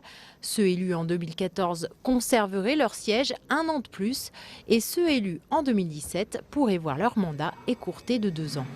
Pour Gérard Larcher, le président du Sénat, c'est inconcevable. On ne peut pas faire une révision constitutionnelle pour simplement faire une forme de charcutage des dates d'élection. Donc il faut respecter le principe que le Sénat est une assemblée de la continuité, qu'il est renouvelé par moitié et qu'il faut respecter les dates d'élection qui sont prévues. Cette réforme devrait en tout cas faire l'objet de négociations entre le gouvernement et les présidents de groupes des assemblées qui sont consultés cette semaine sur le futur texte constitutionnel. Et pour évoquer cette piste d'un renouvellement intégral du Sénat en 2021, on rejoint Tam Tranui en salle des conférences. Tam, vous êtes avec Patrick Kanner, le chef de file des sénateurs socialistes. Effectivement, Patrick Kanner, votre réaction à ce projet du gouvernement de vouloir renouveler intégralement le Sénat en 2021. Marc Fesneau ou encore Didier Guillaume, que l'on vient d'entendre dans le reportage, jugent que c'est la meilleure solution, que c'est une solution efficace. C'est une solution surtout très violente à l'encontre de l'esprit de nos institutions. Je le regrette très fortement. Ce sera non pour les sénateurs et pour tous les groupes du Sénat, y compris d'ailleurs François Patriat, président du groupe REM. Le Sénat doit être renouvelé par moitié tous les 3 ans. Si on prolonge d'1 an, pourquoi pas, mais sûrement pas pour un renouvellement total. C'est une forme de dissolution du Sénat qui n'est pas prévue par la Ve République. Et nous assistons là à une forme de coup de force qui, je crois, témoigne d'une forme de fébrilité du gouvernement devant cette réforme de la Constitution qu'il souhaite par ailleurs. Est-ce que vous croyez réellement à ce projet du gouvernement ou est-ce une façon de mettre la pression sur le Sénat dans le cadre de la révision constitutionnelle qui bien sûr s'annonce dans les prochaines semaines? Moi, je souhaite travailler dans la confiance et dans le respect des partenaires. Ce n'est pas agiter un chiffon rouge pour faire peur et en se disant s'ils ont peur, ils lâcheront sur autre chose. C'est pas comme cela qu'on négocie la réforme de la principale loi de la République, à savoir la Constitution.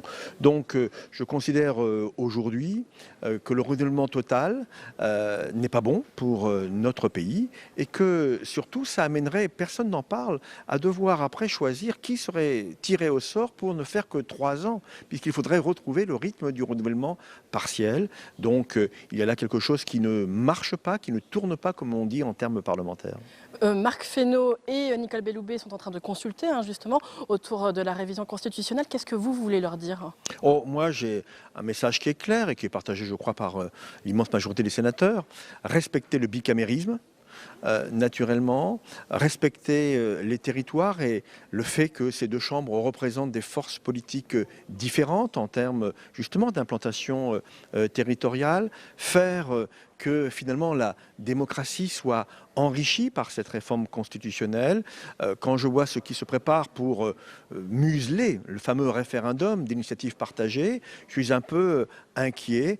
D'un côté, on dit vive le renouvellement de la démocratie, puis à côté, on est en train finalement de limiter cette expression. Donc il y a parfois des contradictions, mais le débat parlementaire sera là pour corriger les faits qui ne vont pas dans le bon sens. Patrick Caner, un autre sujet politique également pour conclure. Comment réagissez-vous à l'appel du pied de Didier Guillaume au maire de gauche progressiste? Est-ce que cette OPA du côté de la gauche de la République En Marche vous fait peur? Alors, on a à droite M. Le Cornu, M. Darmanin qui lui pose la même question au maire issu de la droite. Et ça paraît assez efficace. M. Guillaume qui fait la même chose pour les maires de gauche. J'ai envie de dire à M. Guillaume, que je connais bien, qui a été mon prédécesseur. Ex-président du groupe socialiste au Sénat, qui maintenant est passé dans la Macronie, qui est un grand sportif, il aime bien le sport. J'ai envie de lui dire, attention, à force de faire le grand écart entre la droite et la gauche, on finit par se faire mal aux adducteurs. Et dans ce cadre-là, je préfère que les ministres fassent leur travail de ministre, travaillent pour la France, travaillent pour les Français et laissent les équilibres politiques se manifester comme ils se doivent, c'est-à-dire dans un débat que je considère être un débat normal entre la droite et la gauche. Et la confusion des genres, je crois, n'est pas bonne pour notre fonctionnement républicain. Bien, merci beaucoup Patrick Caner d'avoir répondu à mes questions. Merci beaucoup Tam. Le renouvellement sénatorial total en 2021, c'est l'objet de notre second débat de Sénat 360.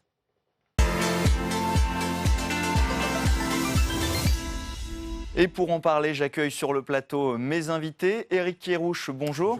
Vous êtes sénateur PS des Landes. De l'autre côté de la table, Philippe Bonnecarrère, bonjour. Bonjour. Sénateur centriste du Tarn.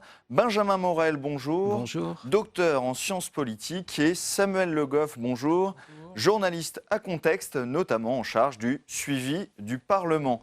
Proposition choc, renouvellement total en 2021 pour réduire finalement en une fois le nombre d'élus. Philippe Bonnecarrère, est-ce que c'est concevable ?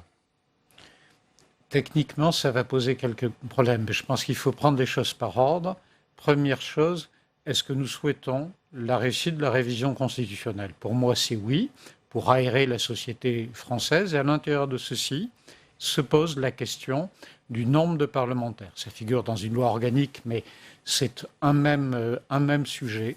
Je ne suis pas, contrairement à beaucoup de mes collègues, défavorable à une réduction du nombre de parlementaires, pas pour des motifs d'efficacité. Je ne crois pas que ça va changer énormément de choses. Par contre, je reconnais un élément. Il y a dans la société française une grande inquiétude et il y a l'idée que l'exemple doit venir en haut. Et donc, si l'on veut réformer notre pays, il me paraît convenable de réduire le nombre d'élus, du nombre de parlementaires. Sur les sénatoriales, en une fois, en 2021 ? Alors, ça me paraît plus curieux. 2 éléments. Premier élément, la question du temps. Si la révision constitutionnelle aboutit, elle va aboutir quelque part vers juillet 2020. Donc nous allons avoir un problème de date. Et je comprends que le gouvernement envisage un report d'1 an. Mais par contre, un report avec tous les sénateurs élus le même jour, ça c'est quand même très curieux, parce que le Sénat, c'est une logique d'autorité indépendante, voire de contre-pouvoir, et ce contre-pouvoir, il s'alimente par une élection en 2 temps. Je ne visualise pas bien un Sénat dans lequel tous les sénateurs seraient élus le même jour. Ce n'est pas la logique d'équilibre qui est la sienne. Éric Kerrouche, on a entendu le patron de votre groupe, Patrick Kanner, juste avant. Pour vous, concrètement, vous avez été réélu en 2017, ça ferait 2 ans de mandat de moins. C'est possible, ça, de raccourcir un mandat politique ? Ça dépend ce qu'on veut faire. Soit on veut réformer la Constitution, soit on veut faire de la politique avec la Constitution. Mais on ne pourra pas faire les deux. Donc effectivement, comme le disait mon collègue, soit on arrive à travailler à une réforme qui est mal partie, qui a déjà été transformée dans son contenu et dans son contenant, soit alors on est uniquement dans une logique politicienne où on a du mal à accepter les contre-pouvoirs. La Commission nationale du débat public a posé des difficultés lors du grand débat. On la supprime dans le cadre du nouveau CESE. Le Sénat peut poser des difficultés en tant que contre-pouvoir. Eh bien, on essaye de le mettre à sa botte. Je crois pas que c'est une bonne façon de procéder. Je pense aussi qu'il y a un rythme à la démocratie. Il y a un rythme au Sénat qui est particulier et qui fait qu'elle est une chambre contrepoint. C'est sa nature. Revenir sur ces perspectives simplement sur une manipulation politique, pas de haut vol, mais de bas niveau, me semble compliqué. Samuel Le Goff, vous qui suivez le Parlement, on avait l'impression que ça allait mieux, cette discussion autour de la réforme de la Constitution, on repartait sur des bases un peu plus saines, et là, patatras, cette annonce choc, un renouvellement total envisagé en 2021. En fait, ce n'est pas une annonce choc, c'était déjà dans la première mouture de la loi organique, qu'ils ont repris texto, tout simplement parce qu'il y a un problème technique. C'est-à-dire il va y avoir plus de sénateurs qu'il n'en faudrait par rapport au nombre de députés après le renouvellement de l'Assemblée. Comment on fait pour ne pas créer de déséquilibre? Donc le gouvernement, je pense, est assez ennuyé parce qu'il n'y a pas vraiment de bonne solution. Et pour le gouvernement, le plus simple, c'est on fait tout le même jour. Tant pis pour les sénateurs, sauf qu'il se rend compte qu'il va falloir qu'ils discutent un peu plus parce que ça ne passe pas. Benjamin Morel, ce renouvellement partiel des sénateurs, il est inscrit dans le marbre de la Constitution, en tout cas telle qu'elle est écrite aujourd'hui. Il est inscrit dans le marbre de la Constitution, si vous voulez, et ça va poser pas mal de problèmes constitutionnels, parce que l'on raccourcisse un mandat, c'est possible, y compris d'ailleurs un mandat de sénateur, à condition que ce soit proportionnel à un objectif visé, qui serait un objectif d'intérêt général. Est-ce que là c'est le cas? C'est loin d'être évident, et il y a un vrai risque, très fort risque d'inconstitutionnalité, et qui plus est là-dessus, le gouvernement tire avec un pistolet à eau. Parce que pour qu'il y ait le moindre intérêt à cette loi ordinaire qui réduirait le temps de mandat des sénateurs qui ont été élus, encore faudrait-il que la loi organique relative au Sénat, donc la baisse du nombre de parlementaires, soit actée. Et là-dessus, les sénateurs ont un droit de veto, donc pas de loi organique, pas de loi ordinaire, ou en tout cas pas de loi ordinaire qui puisse être envisagée comme constitutionnelle. Donc là encore une fois, cette menace-là, en fait, n'a qu'une portée relative et on tire avec un pistolet à eau. Philippe Bonnecarrère, quand on entend là, finalement, ça crée un problème, mais ce n'est pas la solution, il y a la possibilité, finalement, d'un renouvellement partiel tout en réduisant le nombre d'élus? Alors, je crois que oui, je reconnais que ce n'est pas simple techniquement, mais je ne voudrais pas que quiconque puisse penser que l'objet du débat constitutionnel, ce soit la durée du mandat des élus, parce que ce n'est vraiment pas la question. Je pense que la proposition du gouvernement est peut-être un petit peu excessive, s'il m'est permis d'exprimer les choses ainsi. Je ne crois pas à l'hypothèse d'un renouvellement sur une seule date. Ce n'est pas du tout l'esprit de l'élection sénatoriale et cela pose également un autre problème technique sans rentrer dans les détails.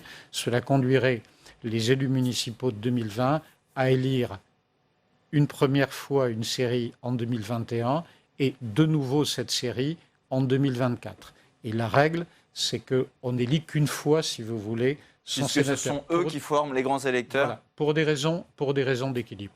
Par contre, soyons très pratiques, je crois qu'il sera assez aisé de trouver une solution pour garder 2 élections distinctes sans modifier la durée du mandat des collègues qui ont été élus en 2017, ce qui nous conduirait en 2023 et en respectant le délai dont a besoin le gouvernement. Si la révision aboutit encore une fois vers juillet 2020, il faut un temps pour faire les opérations de réduction de nombre parlementaire, il faut un an. Je pense qu'on pourrait se diriger assez honorablement en respectant les contraintes constitutionnelles avec une série élue en 2021 et une série qui serait ensuite élue en 2023. La seule chose, parce qu'il ne faut pas que quiconque pense qu'encore une fois, il y a une notion de délai.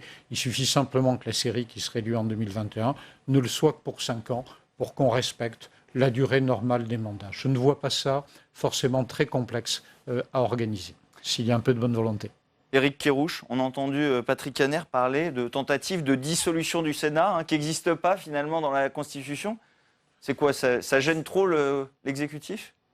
C'est l'impression que ça donne, mais effectivement, le renouvellement partiel, il est cité à 3 articles de la Constitution, dont l'article 30, qui concerne le président du Sénat, mais on se focalise là sur un aspect vraiment périphérique de la réforme constitutionnelle. Parce que, en effet, ce n'est pas le rôle, éventuellement le temps des élus qui est important, c'est ce qu'il y a dans la réforme constitutionnelle. Et cette discussion cache le fait que cette réforme est assez creuse et qu'elle ne traite pas l'essentiel des problèmes qu'on aurait besoin de résoudre. Quid du poids de l'exécutif qui est démesuré dans cette République? Quid de la puissance du président de la République qui est démultipliée mais en même temps qui est remise en cause? Rien n'est traité dans cette révision constitutionnelle sur ces sujets. Et on revient même un peu en arrière du point de vue de l'expression démocratique. Donc, on peut lancer comme ça des balles d'essai, des chiffons rouges, et puis on vient discuter autour de ça, mais on perd de vue l'essentiel.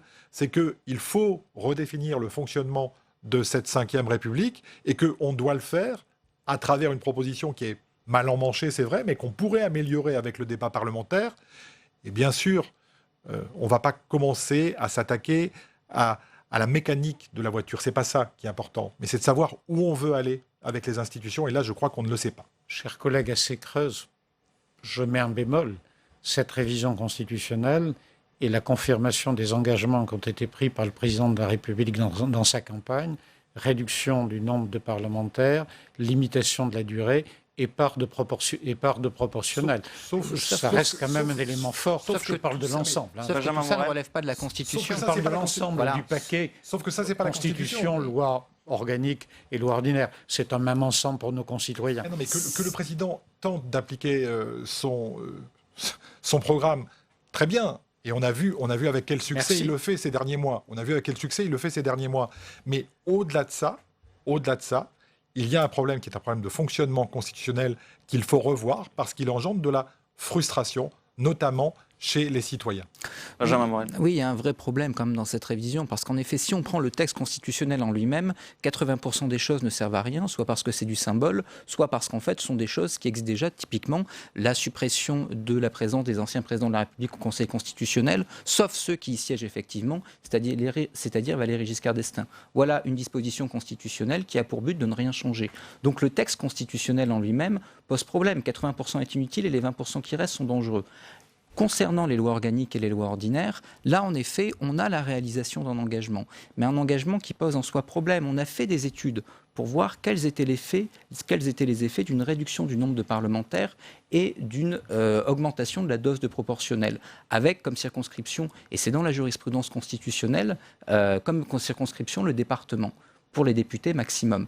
On se rend compte qu'on aboutit... Un déséquilibre trop grand ? Alors, on se rend compte qu'on arrive avec un député pour 300 000 habitants en Ile-de-France et un pour 74 000 en Lozère. Gros problème. Deuxième problème, on a une assemblée qui n'est pas plus représentative en termes de courant politique, mais qui amplifie le phénomène majoritaire. Donc on voit qu'actuellement, avec cette réforme telle qu'elle est promise, si on met de côté la réforme constitutionnelle, on met des choses qui font plaisir à l'opinion, mais qui, combinées, posent de vrais problèmes démocratiques. Samuel Le Goff, il y avait quand même eu, je vais revenir dessus, un rapprochement. Gérard Larcher avait rediscuté de cette révision constitutionnelle avec le président de la République Emmanuel Macron. Il commençait à trouver un accord sur la réduction du nombre d'élus. Et là, patatras, mais on a l'impression qu'elle a déjà échoué l'été dernier. On est sur la base d'un nouvel échec ? Alors là, on ne peut pas le dire encore, puisqu'il y a quand même eu des pas importants faits par le gouvernement, c'est-à-dire tout le volet de la réforme constitutionnelle qui traitait du droit parlementaire, qui était un vrai chiffon rouge, y compris au sein de la majorité, il faut le dire, a été enlevé. Il a fait un pas sur le nombre de parlementaires. Donc il y a même des blocages qui se sont levés. Il en reste quelques-uns. Mais en même temps, une négociation de ce niveau-là, ça peut être long, difficile, avec des bons moments, des mauvais moments. Là, pour l'instant, effectivement, le Sénat a fait sa réponse. il faut attendre aussi de voir comment le gouvernement traite le sujet. S'il dit nous avons une volonté effectivement politiquement que ce soit 2021, ou au contraire s'il dit en fait on a un problème technique, pour nous c'est la meilleure solution. Maintenant, on peut discuter pour voir si on ne peut pas trouver autre chose. Bon, attention aussi à ne pas tomber sur des bricolages constitutionnels pour justement traiter ce qui est un problème qui concerne essentiellement les sénateurs. C'est-à-dire que le Sénat ferait échouer la réforme sur cette question-là, ce serait totalement inaudible dans l'opinion, voire même contre-productif pour le Sénat, puisqu'il serait présenté comme ils ne pensent qu'à leurs intérêts. Donc il y a aussi un enjeu de communication derrière cette affaire qu'il ne faut pas négliger. Philippe Bonnecarrère, il y a des consultations cette semaine. Nicole Belloubet et le ministre des Relations avec le Parlement reçoivent les présidents de groupe. Finalement, on va discuter de tout ça et il va falloir que tout le monde fasse un pas l'un vers l'autre avant peut-être le discours de politique générale la semaine prochaine du Premier ministre. Absolument, je crois qu'il y a de multiples canaux de communication qui sont en cours, mais très profondément. Je crois qu'il faut que la révision constitutionnelle aboutisse pour deux raisons.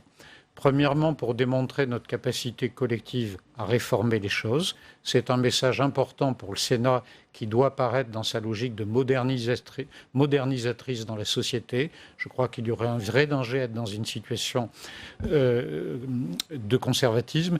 Et la deuxième raison, on est dans une société où la vie politique est devenue beaucoup plus violente, beaucoup plus complexe, beaucoup plus parcellisée.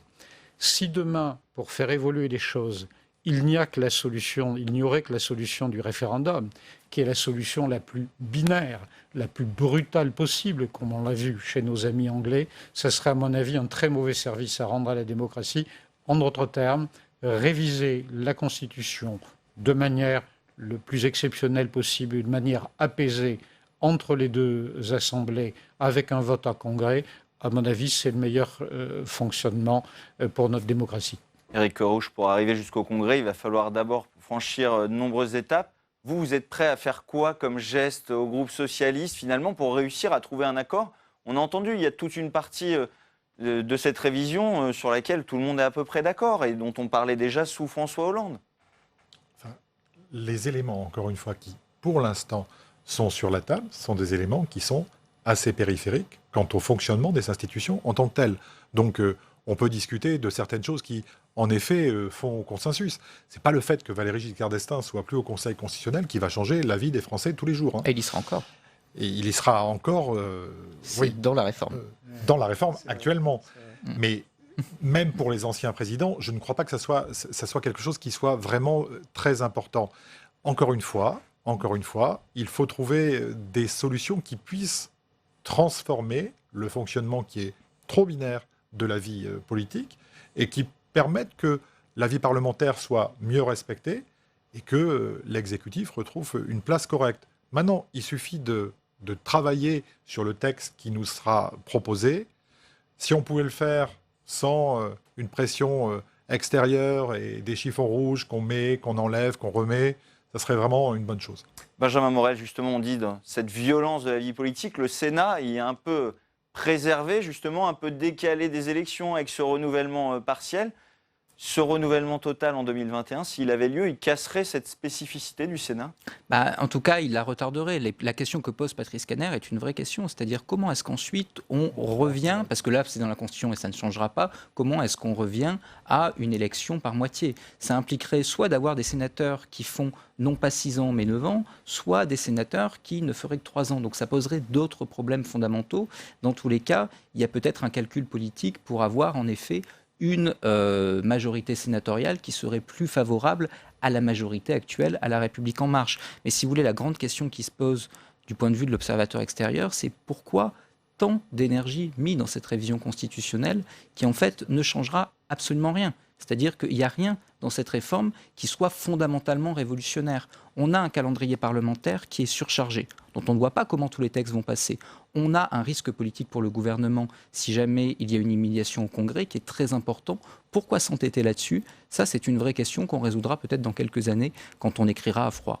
Samuel Le Goff, cet entêtement, si on l'entend comme cela, c'est qu'Emmanuel Macron, il veut vraiment marquer sur ces sujets, réduction du nombre d'élus, il a beaucoup trop investi politiquement sur le sujet pour l'abandonner maintenant. Il s'est lancé, ça a un premier échec, il a relancé la mécanique. Le but est sans doute d'aller jusqu'au bout, mais il peut y avoir aussi une solution en deux temps. C'est-à-dire que quand on prend le texte constitutionnel seul, il ne pose quasiment plus de problèmes. Les problèmes sont maintenant dans la loi organique et la loi ordinaire. Donc il peut très bien y avoir un accord sur la loi constitutionnelle qui est effectivement fait du toilettage, des choses utiles mais qui ne sont pas fondamentales, et que derrière, la vraie bataille arrive sur la loi organique et la loi ordinaire, où là, il va y avoir un jeu entre les différents pouvoirs. Je ne sais pas où ça va arriver, mais en tout cas, je pense qu'Emmanuel Macron cherchera à aller jusqu'au bout. Philippe Bonnecarrère, il y a un souci aussi, c'est que les municipales vont arriver très vite et le débat politique, il va redevenir un peu plus vif. Et comment on va pouvoir trouver un accord pour cette révision constitutionnelle, finalement, presque en pleine campagne des élections municipales? Je vais d'abord rassurer tout le monde, chacun va pouvoir participer aux élections municipales sans avoir à se préoccuper de la révision constitutionnelle. Ce sont bien sûr deux choses totalement distinctes. Mais on sait que ces périodes de campagne, c'est des périodes de tension et donc où il y a c'est moins facile d'avoir des accords politiques. Ce qui veut dire que la révision constitutionnelle n'aboutira pas avant les élections municipales. Il y aura un premier examen. Et si elle doit aboutir, elle aboutira effectivement après les élections municipales.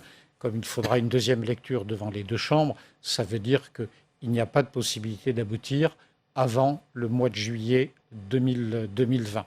Et c'est ça la difficulté technique pour le gouvernement, c'est qu'à partir du moment où vous voulez réduire le nombre de députés et le nombre de sénateurs, si la réforme va au bout, vous n'avez pas la possibilité de faire cela en 2 mois avec un renouvellement en 2020. Donc il y a une difficulté technique. Je suis persuadé qu'avec un minimum de bonne volonté, mais je pense que les gens savent le gérer, quels que soient les courants politiques, c'est quelque chose que l'on peut effectivement traiter et dont je dois vraiment insister. Il doit être considéré comme périphérique. La question de fond, c'est est-ce que l'on réalise la révision constitutionnelle avec les éléments qui ont été évoqués dans la campagne présidentielle, réduction du nombre parlementaire, limitation à 3 mandats et introduction de la proportionnelle, ce qui est une réponse quand même à mon collègue. Quant à la notion pouvoir contre pouvoir, la proportionnelle est un élément qui réduit quand même la force de l'exécutif. Il y aura moins de proportionnel. Il y aura moins de proportionnel au Sénat. Il n'y en a pas aujourd'hui au niveau de l'Assemblée nationale. On aura l'occasion, on a vu que le débat allait durer. On aura l'occasion, évidemment, sur ce plateau, d'en reparler. Merci, messieurs, d'avoir participé à ce débat. Vous le savez, le Sénat débat cette semaine du projet de loi santé. On va rejoindre Alexandre Poussard, qui suit pour nous les échanges dans l'hémicycle. Dans cette discussion, on a parlé d'augmentation de salaire pour la fonction publique hospitalière. Alexandre. Et oui, Jérôme, car ce projet de loi de santé prévoit de réformer le statut des praticiens hospitaliers, avec notamment la création d'un statut unique pour ces praticiens hospitaliers. Les sénateurs sont plutôt favorables à cette mesure, mais ils veulent inclure dans ce texte une partie sur l'évolution des salaires dans l'hôpital. Écoutez la réponse d'Agnès Buzyn, la ministre de la Santé. Vous avez bien compris que la discussion engagée porte en priorité sur la modernisation de manière générale des conditions d'exercice à l'hôpital. Ça, c'est vraiment la priorité absolue de la concertation en cours. Il ne s'agit pas de négociations salariales, même si évidemment des aspects de rémunération vont être évoqués, notamment devront être abordés s'il y a des conséquences sur certaines missions que nous souhaitons revaloriser. Donc la porte n'est pas fermée à certaines revalorisations, mais ça n'est pas dans ce cadre-là qu'auront lieu les discussions sur les salaires. Agnès Buzyn qui refuse donc de parler de salaire dans son projet de loi d'organisation du système de santé, alors qu'avec ce texte, elle aurait pu apporter une réponse à la grève des urgentistes qui gronde en ce moment, qui gronde depuis des mois, des urgentistes qui demandent notamment une hausse de salaire. Merci beaucoup Alexandre, vous qui suivez ces débats qui se termineront normalement demain au Sénat sur ce texte, ce projet de loi santé. C'est la fin de cette édition, merci à vous de l'avoir suivi. À 18h30, vous retrouvez Rebecca Fitoussi pour l'émission On va plus loin. Excellente suite des programmes sur Public Sénat.